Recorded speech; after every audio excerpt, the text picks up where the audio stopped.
우리 기도를 기다리시는 하나님, 우리 기도를 기다리시는 하나님이라는 제목을 가지고 은혜와 도전받는 시간이 되기를 원합니다. 사실 하나님은 망할 수밖에 없는 니느웨를 포기할 수가 없어서 요나를 보내서 그 죄악에서 망하지 않고 돌이킬 수 있도록 요나를 니느웨로 보냅니다. 그런데 하나님의 선지자 요나는 그 니느웨로 가기를 싫어해서 니느웨와 정반대인 다시스로 내려갔다라는 거죠. 도망치는 요나예요. 지난 시간에 함께 나눴죠. 그런데 그 도망치는 요나를 하나님이 포기하지 않으시고 그 요나를 끝까지 추격해 오십니다. 욥바로 내려가서 배를 타고 다시스로 갈 때 하나님이 큰 바람으로 찾아오셨고 큰 풍랑으로 찾아오셨습니다. 사람이 뽑는 제비를 요나에게 딱 맞추게 하셔서 찾아내셨습니다. 배 바깥으로 던져지고 바다에 빠질 때도 하나님은 큰 물고기를 준비하셔서 이미 요나를 건져내실 생각을 하셨다라는 것이죠. 큰 바람, 큰 풍랑, 제비, 바다에 던져지고 큰 물고기에 삼켜진 모든 것들은 요나가 하나님을 도망치지만 포기하지 않으시는 하나님의 손길들이었다라는 거죠. 오늘은 큰 물고기 이야기예요. 오늘 본문의 뱃속에, 이 물고기 뱃속에 갇혔다라고 하는 것은 고래 뱃속이 중요하냐 상아리 뱃속이 중요하냐 그게 아니에요. 인간의 절체절명의 한계 상황을 말하죠. 무능하고 무력한 상황을 말합니다. 실제로 이스라엘은 역사적으로 보면 아수르, 바벨론이라는 대제국 밑에서 끼어 살았습니다. 여러분 학폭 당해보신 분 계세요? 일진한테 걸리면 3년 내내 죽을 고생하며 다닙니다. 실제로 이스라엘은 제2차 세계대전 때 아우슈비츠 수용소라고 하는 곳에 끌려가서 지하 가스실에서 600만 명이 죽었어요. 그래도 아무것도 할 수가 없었단 말이죠. 바로 그런 상황이 요나가 큰 물고기 뱃속에 갇혀버린 상황과 같은 거죠. 오늘 본문에 보면요, 그 상황을 수올이라고 2절 하반절에 보면 내가 수올의 뱃속에 라고 되어 있습니다. 고래 뱃속이든 상아리 뱃속이든 큰 물고기 뱃속은 수올의 뱃속이다. 수올이 뭐예요? 죽음, 무덤, 사망에 내가 이러지도 못하고 저러지도 못하는 절체절명의 상황 속에 갇혔다라는 거죠. 실제로 우리나라도요 일제 36년 동안 식민지 시대에 살았습니다. 나라 말도 뺏겼고요, 주권도 뺏겼고요, 땅도 뺏겼고 다 뺏기며 살았습니다. 그런데 이런 역사적 국가적 재난만 있는 거 아니에요. 살다 보면 개인적인 이 큰 물고기 뱃속에 갇혀있는 상황이 있죠. 암에 걸려서 이제 6개월이면 의학적으로는 다 산대요. 목사님 어떻게 해요? 가정의 문제, 부부의 문제, 직장의 문제, 대인관계의 문제, 사업의 문제, 자식의 문제, 이러지도 못하고 저러지도 못하는 절체절명의 순간들, 시간들, 장소들도 있다라는 거예요. 근데 요나는 그 상황 속에서 한 게 있어요. 요나는 기도했고, 요나는 감사했고, 요나는 하나님 앞에 서원을 기억하고 그 서원을 지켰다라는 거죠. 여러분 이게 왜 중요한지 아십니까? 이것이 요나가 큰 물고기 뱃속에 삼켜졌다가 구사일생으로 육지로 퇴진 이유입니다. 1장 17절에 보면 이렇게 돼 있잖아요. 여호와께서 이미 큰 물고기를 예비하사 요나를 삼키게 하셨으므로 요나가 밤낮 3일을 물고기 뱃속에 있으니라. 여러분 삼키게 하신 이유가 있었어요. 그런데 2장 10절에 보니까 어떻게 끝납니까? 함께 읽어보겠습니다. 시작. 여호와께서 그 물고기에게 말씀하시매 요나를 육지에 토하니라. 3일 동안 무슨 일이 있었기 때문에 삼킨 물고기가 육지에 요나를 토해낸 걸까요? 도대체 그 3일 사이에 무슨 일이 있었기에 상황이 역전되느냐라는 거죠. 첫째, 요나는 그곳에서 기도했다라는 거예요. 여러분 하나님은 우리의 기도를 기다리십니다. 사실 왜 큰 물고기가 요나를 삼켰냐면 우리 1장 때 배 안에 있을 때 풍랑이 일 때 요나는 뭐 하고 있었습니까? 배 밑창에 가서 자고 있었잖아요. 그러니까 선장이 깨우면서 뭐라고 합니까? 자는 자요 어찌미뇨 내 하나님께 구하라. 하나님이 우리를 망하지 않게 하실지 어떻게 알겠냐? 잠만 자고 있지 말고 일어나 기도 좀 해봐, 그 얘기예요. 근데 요나가 그 얘기 듣고 기도합니까 안 합니까? 안 했단 말이에요. 그래서 뱃속에 물고기 뱃속에 들어간 거예요. 기도하면 좋았을 것을 기도해 할 때 기도했으면 뱃속에 안 들어간다니까요. 기도하라고 할 때 기도 하나 하셨을 때 그 상황을 하나님께서 기도할 수밖에 없는 상황으로 들어가셨다라는 거죠. 하나님은요, 우리의 기도를 기다리세요.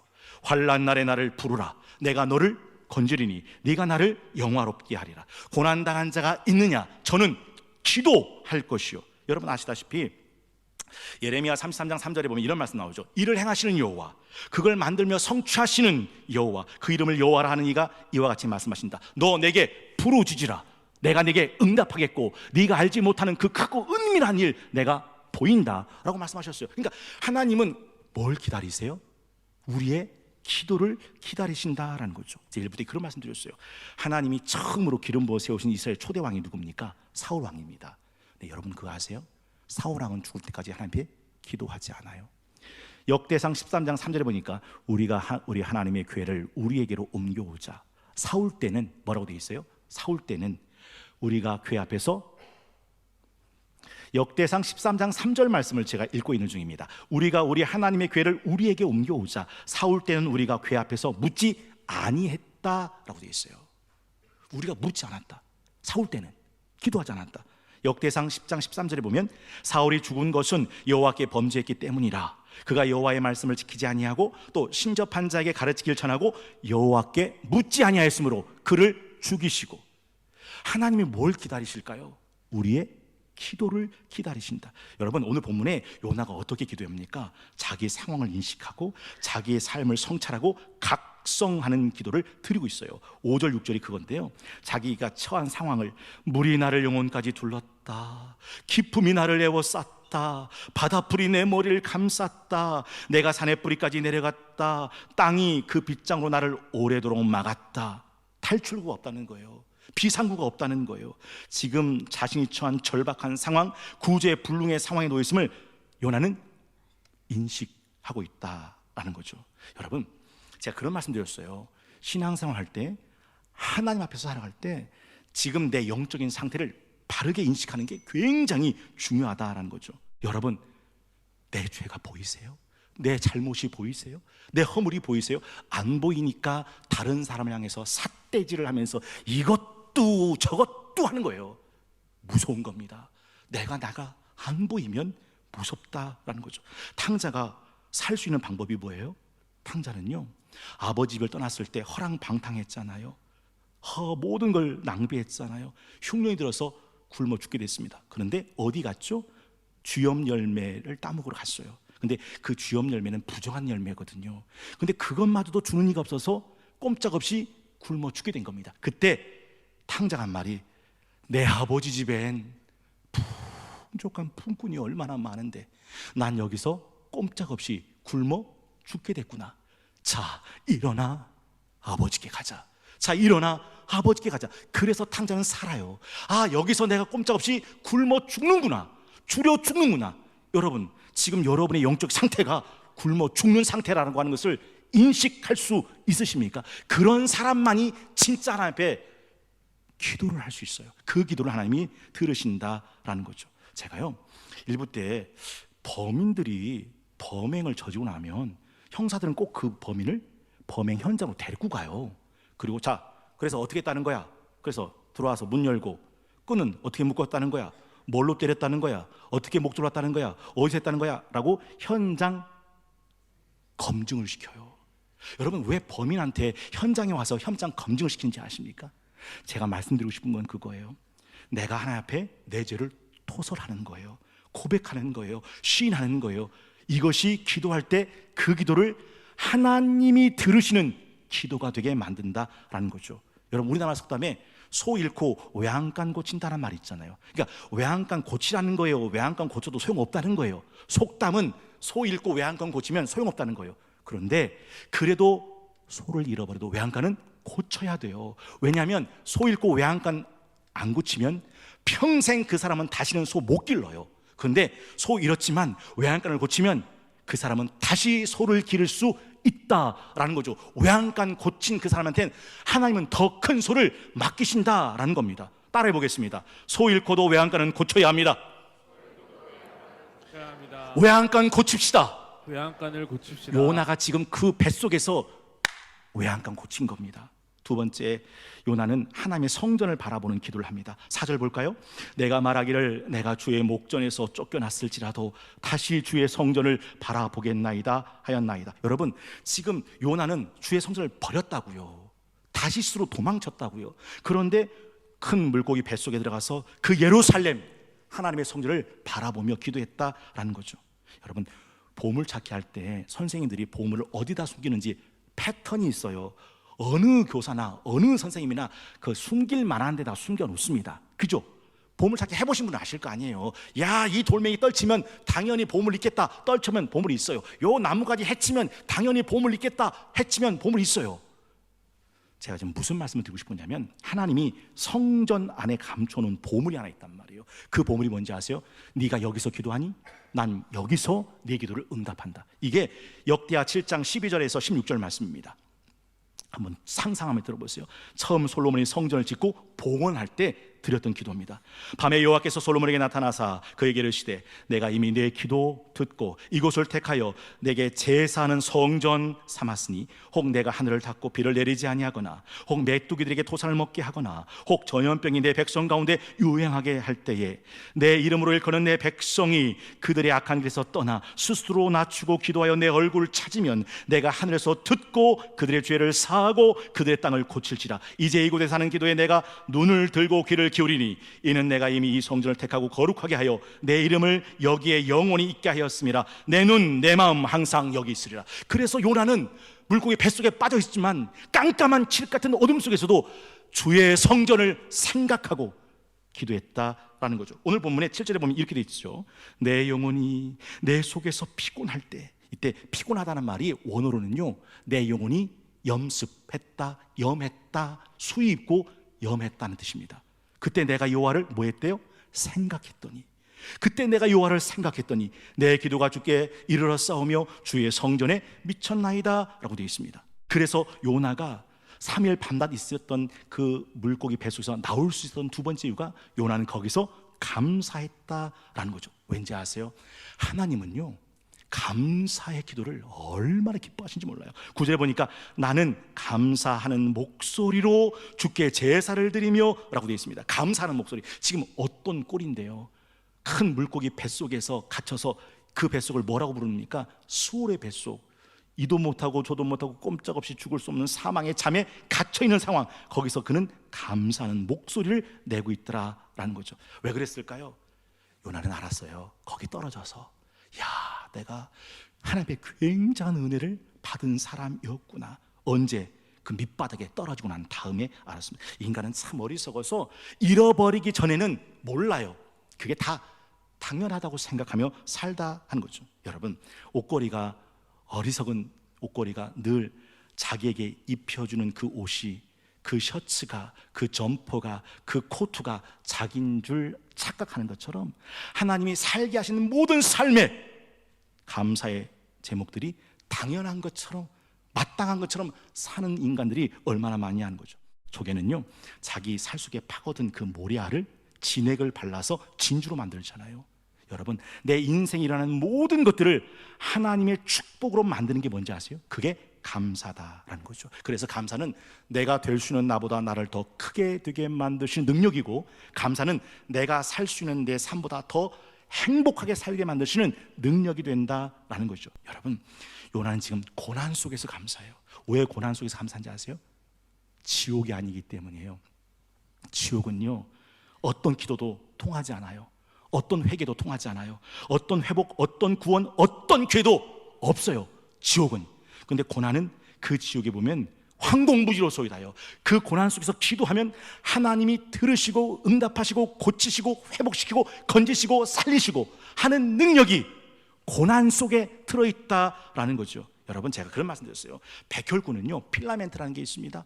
아시죠? 필라멘트가 붙어 있어야 불을 켜면 불이 들어와요. 근데 필라멘트가 끊어지면 불을 아무리 켜도 전구는 안 들어와요. 그 필라멘트가 감사예요.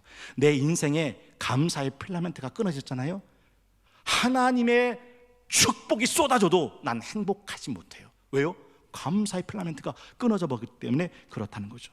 시편 103편 1절에 내 영혼아 여호와를 송축하라. 내 속에 있는 것들아 다 그의 거룩한 이름을 송축해라. 내 영혼아 여호와를 송축하며 그 모든 은택 잊지 말지어다. 그리고 그가 내 모든 죄악을 사하시고 내 모든 병을 고치시고 내 생명을 파멸해서 속량하시고 인자와 공의로 관을 씌우시며 놀랍죠? 좋은 것으로 내 소원을 만족하게 하시고 청춘으로 독수리같이 새롭게 하신다. 뭐 할 때요? 그 은택 잊지 않고 감사할 때. 그래서 요나는 그 감사의 기도를 하나님 앞에 올려드려요. 하나님은 그 감사의 기도를 기뻐하셨다라는 거죠. 아무것도 염려하지 말고 다만 모든 일의 기도와 간구로 너희 구할 것을 감사함으로 하나님께 아뢰라. 그러면 모든 지각에 뛰어난 하나님의 평강이 그리스도 예수 안에서 너희 마음과 생각을 지키시라. 이 은혜가 함께 하시는 저와 여러분 우리 성동교회가 되실 수 있기를 주의 이름으로 축원합니다. 마지막 세 번째가 있어요. 요나는 그 뱃속에서 서원을 합니다. 여러분, 하나님은요 하나님의 이름으로 서원한 서원의 기도를 기억하시는 분입니다. 9절에 나는 감사하는 목소리로 주께 제사를 드리며 내 소원 주께 갚겠나이다 라고 말합니다. 소원이 뭘까? 어렵지 않아요. 하나님의 이름으로 하나님 앞에서 신실한 약속과 맹세입니다. 그건 굉장한 거예요. 여러분, 기도를 할 때 이 기도를 힘있게 만드는 게 뭔지 아세요? 그게 소원 기도예요. 물론 여러분 생각해 보세요. 이렇게 한번 설명해 볼게요. 이게 꼭 맞는 건 아닌데 꼭 틀린 것도 아니니까 들어보세요. 대출을 받으려고 합니다. 근데 대출을 받으려면 다 대출을 해주는 게 아니에요. 신용에 문제가 생기면 대출을 안 해줍니다. 그런데 뭐를 갖다 주면 대출이 나와요? 담보가 있으면 대출이 나옵니다. 여러분, 물론 우리가 하는 기도의 최고의 담보는 예수님의 이름이에요. 그런데 우리가 그 기도할 때 뭐 하는 기도가, 서원하는 기도가 그 기도를 힘있게 만든다라는 사실이죠. 사실 요나는 선지자였기 때문에 처음 하나님의 부르심 받았을 때 하나님 이런 선지자 되겠나이다 서원한 것이 있었을 거예요. 근데 선지자로 살다 보니까 처음 드렸던 소원을 잃어버린 거예요. 그런 거 있잖아요. 화장실 갈 때하고 화장실 올 때가 마음이 다르다고. 요나도 그렇게 마음이 벌어진 거예요. 변질된 거예요. 기억나시죠? 내가 어찌 네 성품 모르겠냐. 하지만 사람이란 변하는 땐 대개 경우가 자신도 모르게 변하는 거란다. 급박한 상황에 놓이다 보면 그게 맞게 가는 건지 아닌지 따져보지도 않고 먼저 문제부터 해결해 보자고 덤벼드는 게야. 그러다 보면 그렇게 길들여지는 거고 또 그렇게 살다 보면 처음에 가려고 했던 길은 보이지도 않는 거란다. 그렇게 사람은 변해가는 거죠. 여러분, 여러분이 여러분 삶의 기준이면 여러분은 절대 못 돌아옵니다. 보세요. 자기가 기준인 사람은 자기가 오른쪽으로 가도 자기가 그 기준에서 오른쪽으로 얼마나 나갔는지, 얼마나 이탈됐는지, 얼마나 빗나갔는지를 모릅니다. 왜요? 내가 기준이니까. 근데 기준이 분명하면 아, 내가 이만큼 엇나갔구나, 내가 이만큼 멀어졌구나, 내가 이만큼 이탈됐구나 라고 하는 것을 느끼는 거죠. 그러니까 자기를 기준으로 삼는 사람은 길을 잃어도 돌아올 수가 없는 거예요. 물어보겠습니다. 여러분은 여러분의 삶의 신앙에 무엇이 기준이십니까? 그 기준을 분명히 해야 된다 하는 것이죠. 그래서 시편 15편 1절에 보면 여호와여 주의 장막에 머무를 자 누구며 주의 성산에 사는 자 누굽니까? 4절 하반절에 그 마음에 서원한 건 해로울지라도 변하지 않는 사람, 그 사람이 하나님의 사람이요 하나님의 장막에 거할 자다라고 말씀하죠. 여러분, 레위기에 보면요 하나님이 11조 소원을 받을 때 양과 소의 11조도 받으시는데 그때 목자가 막대기를 하나 들고 있어요. 그래서 지나가게 하는 거예요. 1마리, 2마리, 3마리, 4마리, 5, 6, 7, 8, 9, 10. 10번째 되는 것은 하나님께 성별하는 거죠. 그런데 소와 양을 지나가게 할 때 이게 10번째 지나가는 이 양이나 소가 튼실이요. 그럼 여러분 어떻게 하겠어요? 잠깐, 그래서 곱빛 해가지고서 여기다 빼놓고서 제일 비슷한 거 너 들어가. 그래서 이렇게 10마리 하고서 11조를 드리죠. 레위기 27장 32절에 보십시오. 모든 소나 양의 11조는 목자의 지팡이 아래로 통과하는 것의 10번째 건마다 여호와의 성물이 되라. 그때 그 우열 가리거나 그때 바꾸거나 하지 마라. 여러분, 이게 하나님 하신 말씀이거든요. 뭘 아신 걸까요? 사람의 마음이 간사하다. 하나님, 소원을 드리고 난 다음 그 기도가 이루어졌을 때 그 소원을 뒤집는 인간의 얄팍함을 아셔서, 아니 그 우열 가리지 마, 아니 그거 바꾸지 마, 10번째 지나가는 것은 하나님의 성물로 드리라 라고 말씀하셨어요. 이렇게 드린 사람이 한나죠. 여러분 아실 거예요. 분이나라는 첩이 한나가 아기가 없다는 것 때문에 얼마나 격분케 합니까? 한나가 기도해요. 하나님, 여인으로 산다는 게 어려워요. 태를 열어 아들을 주십시오. 태를 열어 아들을 주십시오. 그리고 한마디를 덧붙여요. 하나님이 내게 아들을 주시면 이 아들을 하나님께 드리겠나이다 소원해요. 그런데 그 소원의 기도를 하나님이 들으셔서 그에게 태를 열어 아들을 주셨는데 그 이름하여 사무엘입니다. 놀라운 것은 그 다음이에요. 사무엘상 1장 25절에 아이를 데리고 엘리에게 가서 한나가 이르되 내 주여 당신의 사심으로 맹세하나이다. 나는 여기서 내 주 당신 곁에 서서 여호와께 기도하던 여자라. 이 아이를 위하여 내가 기도했더니 내가 구하여 기도한 바를 여호와께서 내게 허락하신지라. 우리 함께 합독합니다. 시작. 그러므로 나도 그를 여호와께 드리되 그의 평생을 여호와께 드리나이다 하고 그가 거기서 여호와께 경배하니라. 여러분, 그러고 난 다음 하나님이 한나가 얼마나 이쁘셨는지 한나를 돌아보사 그에게 세 아들과 두 딸을 주셨더라라는 말씀이 사무엘상 2장 20절 끝절에 나옵니다. 여러분 잊지 마세요. 하나님은 이 소원의 기도를 얼마나 기뻐하시는 분이냐. 스스로 속이지 말라. 하나님은 업신여김을 받지 아니하시나니 사람이 무엇을 심든지 그대로 거두리라.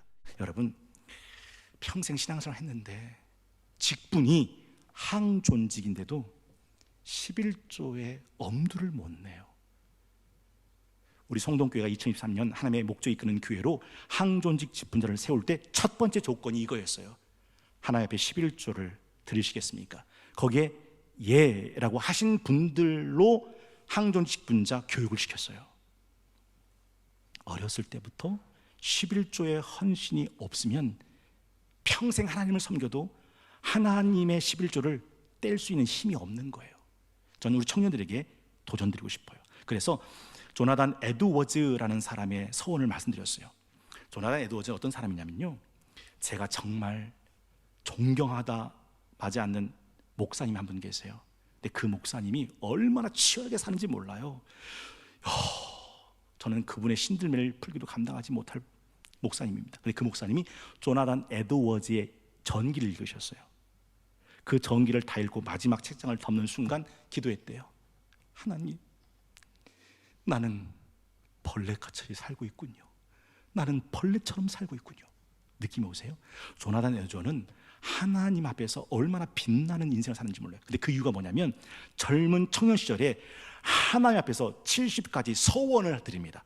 그래서 제가 일부 때 그런 말씀 드렸어요. 인터넷 들어가 보면 조나단 에드워즈의 70가지 서원이라고 치면 나옵니다. 그가 뭘 하나님 앞에 서원했는지가 쫙 나온다라는 거죠. 3월 12일 청년주일 아침 우리의 기도를 기다리시는 하나님이라는 제목을 가지고 함께 말씀의 은혜를 나눴습니다. 요나는 절체절명의 한계 상황에 떨어졌어요. 큰 물고기 뱃속, 수월의 뱃속, 절망의 시간, 절망의 상황, 절망의 장소입니다. 근데 요나는 그곳에서 기도해요.